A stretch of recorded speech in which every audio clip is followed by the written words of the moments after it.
Hello students. आज हम Indian political system के ऊपर कुछ बातें सुनेंगे। ये हो सकता है कि किसी भी आपको चैप्टर में ना मिले जो बातें मैं आज आपको बताऊंगी, पर आप कुछ भी पढ़ते हो ना, सोशल स्टडीज़ में, पब्लिक एडमिनिस्ट्रेशन में, इकोनॉमिक्स में, कुछ भी पढ़ते हो तो आपको ये नॉलेज होना बहुत ही ज़रूरी है। इसलिए आई एडवाइज़ कि 10th और 12th सभी को इतनी बेसिक नॉलेज होना ज़रूरी है। यहाँ तक कि जो भारत का नागरिक है उसको इतनी बातें पता होनी चाहिए। मैं तो ये कहूँगी कि हर इंसान को इतना बेस पता होना चाहिए।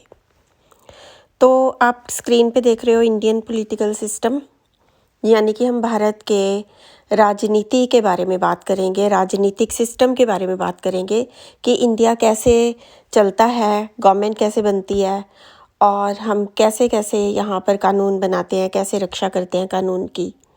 तो सबसे पहले इसको समझने से पहले आपको एक बात समझनी पड़ेगी। मान लो आपके पास बहुत सारी ज़मीन है, बहुत सारे आपके पास लोग हैं, तो क्या आप कंट्री बना सकते हो? आप खुद राजा बन जाओ वहाँ का, आप ऐसा कर सकते हो? क्योंकि ऐसा करने के लिए, कंट्री बनाने के लिए आपको क्या क्या चाहिए? देखो मैंने क्या लिखा है पेपर पे। एरिया चाहिए यानी ज़मीन चाहिए, पॉपुलेशन चाहिए और सॉवरेनिटी चाहिए, ठीक है, और एक गवर्नमेंट चाहिए। एक कंट्री बनाने के लिए सरकार चाहिए। तो आप सरकार भी बना लोगे, एरिया भी ले आओगे, पॉपुलेशन भी होगी, लेकिन सबसे मुश्किल चीज़ जो होती है वो होती है संप्रभुता या सॉवरेनिटी एक कंट्री को चलाने के लिए। मेरे साथ सभी बोलेंगे, वर्ड सीखेंगे कि कोई भी कंट्री कहाँ से चलता है, कहाँ से उसके अंदर एक सुप्रीम पावर आती है कि वो कुछ भी कर देते हैं। अब जैसे इंडिया के पीएम थे मोदी, उन्होंने नोट बंद कर दिए, किसी से पूछा नहीं, किसी से कोई परमिशन नहीं ली, वर्ल्ड बैंक से की परवाह नहीं की, किसी इंसान की परवाह नहीं की, उन्होंने उठा के एक ऑर्डर जारी कर दिया कि नोटबंदी हो रही है, अब 2000 का नोट बंद हो रहा है। ये क्या है? ये संप्रभुता है, सॉवरेनिटी है। तो ये जो सॉवरेनिटी और संप्रभुता है, ये किसी चीज़ को देश बनाती है, ठीक है। अब देश कितनी तरह के होते हैं? देश डेमोक्रेसी गवर्नमेंट वाले होते हैं, डेमोक्रेटिक गवर्नमेंट वाले होते हैं, डिक्टेटरशिप होते हैं, कम्युनिस्ट होते हैं, कई तरह के देश होते हैं। डिक्टेटरशिप के बारे में तो मैं आपको ये बोलूँगी कि वो कोई अच्छा सिस्टम नहीं होता। उसमें जो जैसे ये आपको पिक्चर दिख रही है, इसमें क्या है कि ये किम जोंग नाम का एक जो पर्सन है, ये मतलब आजकल इतना फेमस क्यों है? क्योंकि इनके कंट्री में, नॉर्थ कोरिया में, किसी की मर्जी नहीं चलती सिवाय इनके खुद के, किम जोंग के। अब आप बोलोगे कि प्रधानमंत्री और इनमें क्या फ़र्क है? प्रधानमंत्री के साथ एक पूरा कैबिनेट होता है हमारे देश में। जो भी कुछ होता है उस पूरे कैबिनेट की इच्छा से होता है। कैबिनेट में कुछ मंत्री होते हैं जो प्रधानमंत्री के खास होते हैं। अगर वो साथ ना दें तो कोई भी ऑर्डर इशू करना इतना प्रॉब्लमेटिक हो सकता है। लेकिन वो जो कैबिनेट मिनिस्टर्स हैं वो या पीएम है, वो कहाँ से आते हैं? उनको जनता बनाती है। लेकिन ये जो डिक्टेटरशिप टाइप ऑफ गवर्नमेंट होती है, इसमें जनता की कोई वोट नहीं मांगी जाती, जनता नहीं बनाती इनको। ये अपने आप ही राजा बन गए और बस फिर वो राजा ही रहे हैं, ठीक है। तो एक तरह की तो ये गवर्नमेंट होती है और एक तरह की कम्युनिस्ट गवर्नमेंट होती है। अब मैं करूँगी इंडिया की बात। इंडिया में जैसे आप ये वर्ड देख रहे हो ना, DEMOCRACY, डेमोक्रेसी। इंडिया में डेमोक्रेटिक टाइप की गवर्नमेंट है, यानी कि इंडिया में लोकतंत्र है, ठीक है।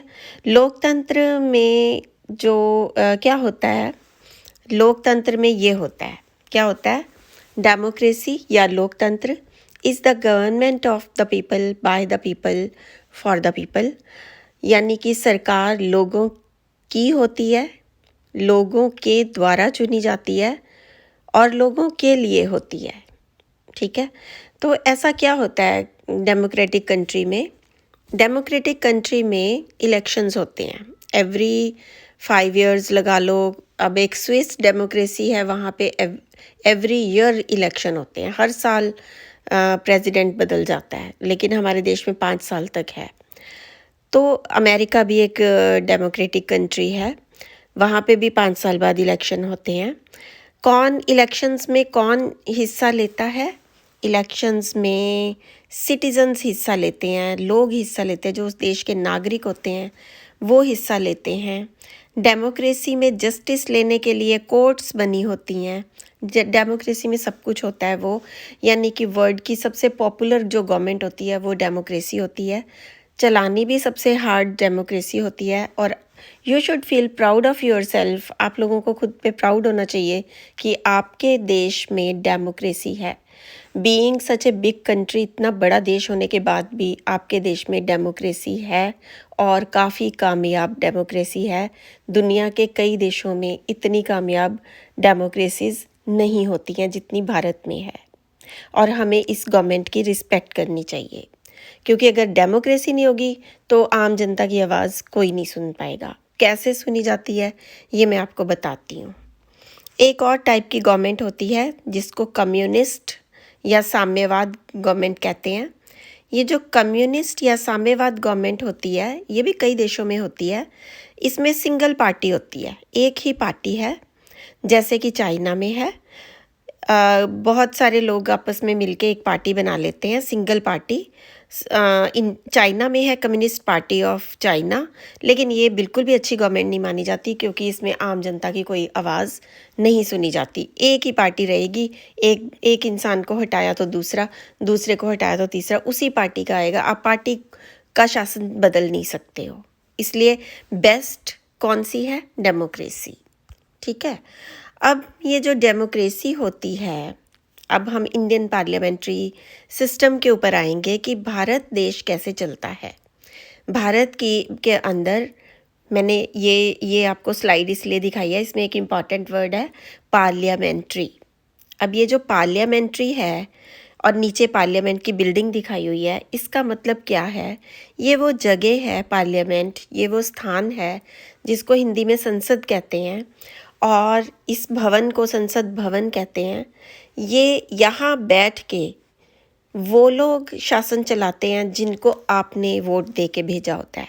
देखो आपका वोट कितना इम्पॉर्टेंट है, आपका या आपके घर वालों का वोट कितना ज़्यादा इम्पॉर्टेंट है कि वो यहाँ बैठ के एक देश की संप्रभुता को यूज़ करते हैं।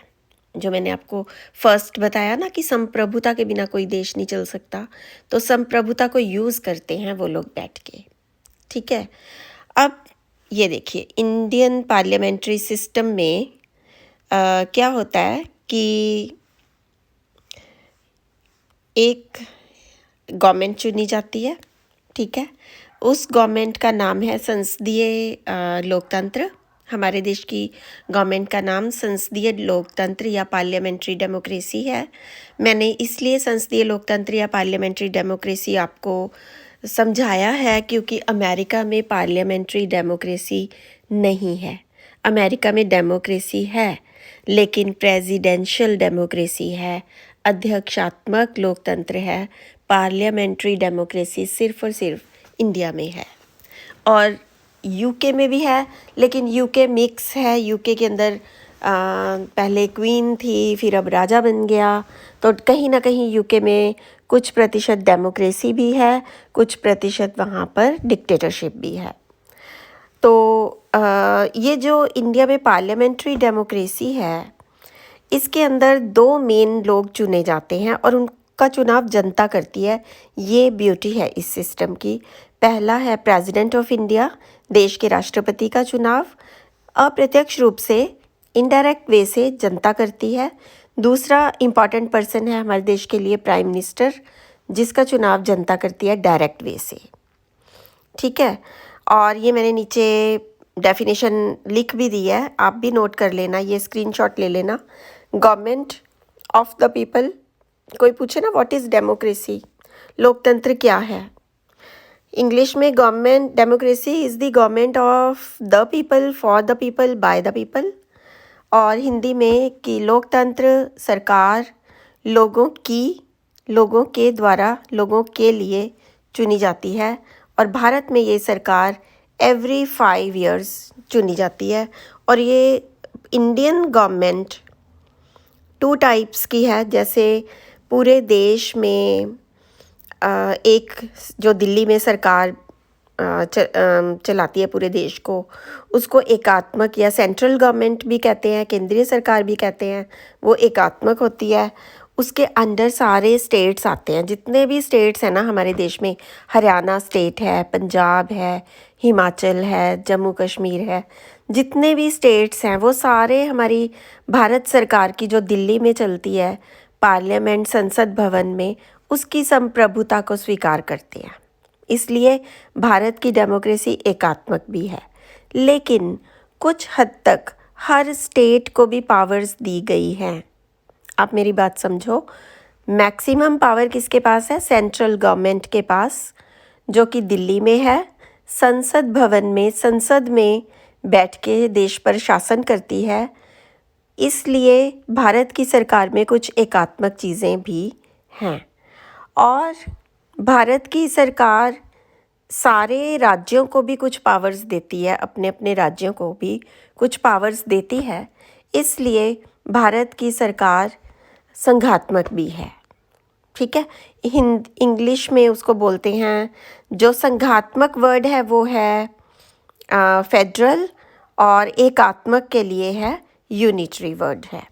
अब ये और आपको इजी करके समझा के देती हूँ मैं। अब जैसे आप पाकिस्तान है, पाकिस्तान के बारे में आप स्टोरीज सुनते हो। पाकिस्तान में क्या होता है कि पीएम होता है ना, जो हमेशा उसको 5 साल पूरे नहीं करने देते। आर्मी अटैक कर देती है, आर्मी उसको अरेस्ट कर लेती है, उसको मारते भी हैं, कई बार उसको जेल में डाल देते हैं। अब जो परवेज़ मुशर्रफ था, राष्ट्रपति था पाकिस्तान का, उसको देश से ही बाहर निकाल दिया। पाकिस्तान की हिस्ट्री में कभी भी कोई शासक, कोई प्रेसिडेंट, कोई प्राइम मिनिस्टर, नवाज शरीफ, उसको भी देश से निकाला हुआ है। यानी कि कोई भी इंसान अगर वहाँ का पीएम बन जाए या प्रेसिडेंट बन जाए, वो बचेगा नहीं, उसका फ्यूचर अंधेरे में है, उसको जनता भी मार सकती है। तो हमारे देश की डेमोक्रेसी में ये चीज़ें क्यों नहीं होती? क्योंकि हम एक सिस्टम के साथ चलते हैं, हमारा एक संविधान है, उसको हम सारे मानते हैं। ठीक है, अब वो संविधान इस देश को 2 तरीके से चलाता है, संघात्मक और एकात्मक तरीके से। सेंट्रल गवर्नमेंट कुछ चीज़ों में बहुत पावरफुल है, जो कि होना भी चाहिए, ताकि कोई स्टेट अपनी मनमानी ना कर सके। और फेडरल गवर्नमेंट जो होती है, यानी सारे स्टेट्स को थोड़ी थोड़ी पावर्स दी हुई हैं कि आप अपना रोज़ का काम चलाते रहो। जैसे मान लो एक, अब मुझे स्कूल क्लास के ना स्टूडेंट्स के नाम नहीं पता, नहीं तो मैं आपके नाम लेके मैं आपको एक फेडरल गवर्नमेंट का पैटर्न बना के दूंगी कि एक दिन के लिए आपकी क्लास में एक बच्चा आपका प्रेसिडेंट होगा और एक बच्चा आपका प्राइम मिनिस्टर होगा, और उन दोनों की मर्ज़ी चलेगी एक दिन के लिए। और बाकी सारे स्टेट्स होंगे, तो स्टेट्स भी कुछ चीज़ों पे स्टेट्स फैसले ले सकते हैं, लेकिन कुछ चीज़ों पे मैक्सिमम जो मेन चीज़ें होती हैं उन पे सिर्फ प्रेसिडेंट या प्राइम मिनिस्टर फ़ैसला ले सकता है। हम ऐसे करके एक पैटर्न बना के एक दिन गेम खेल के भी इस सिस्टम को समझ सकते हैं, 10th और +2 के बच्चे मिल के। ठीक है, तो मैं वीडियो कॉल करके आपका ये इलेक्शन भी करवा दूंगी कि कौन प्रेसिडेंट बनेगा, कौन प्राइम मिनिस्टर, और क्या क्या आपको ड्यूटीज़ करनी है। क्योंकि हम भी ड्यूटीज़ करते हैं। हम, अब चाहे मैं प्राइम मिनिस्टर बन जाऊँ इंडिया की, लेकिन मेरे को करना वही है जो मेरी बुक में लिखा है ड्यूटीज़ में। वो बुक क्या है? वो बुक संविधान है। क्या है? संविधान, कॉन्स्टिट्यूशन ऑफ इंडिया। हम वही करते हैं, चाहे हम देश के राष्ट्रपति बन जाएं, चाहे प्राइम मिनिस्टर बन जाएं, चाहे गवर्नर बन जाएं किसी स्टेट का। हमने वही काम है जो संविधान में लिखा है, उससे आगे हम कुछ नहीं कर सकते। ठीक है, अब आज के वीडियो में बस लास्ट एक सबसे इम्पॉर्टेंट चीज़ ये आई है समझने के लिए कि गवर्नमेंट, सरकार, भारत की बात कर रहे हैं, 3 काम करती है, 3 हिस्सों में बटी होती है। एक हिस्सा होता है विधायिका, एक हिस्सा होता है कार्यपालिका, एक हिस्सा होता है न्यायपालिका। विधायिका को इंग्लिश में कहते हैं लेजिस्लेटिव। लेजिस्लेटिव का काम क्या है? कानून बनाना। ठीक है, एक हिस्सा है कार्यपालिका, एग्जीक्यूटिव, उसका काम है कानून को पूरे देश में लागू करना। ठीक है, तीसरा हिस्सा है न्यायपालिका, ज्यूडिशरी। उसका काम है कानून की रखवाली करना, क्योंकि कानून तोड़ने वाले भी बीच में ही होते हैं, टू प्रोटेक्ट दी लॉ। आज का बस यहीं तक लेसन दूंगी। पहले आप इसको अच्छे से समझिए, फिर उसके बाद नेक्स्ट मैं आपको सिस्टम समझाऊंगी। I think this much is very much important, और आप इसको पढ़ के सुन के अच्छे से इसके नोट्स बना लीजिए।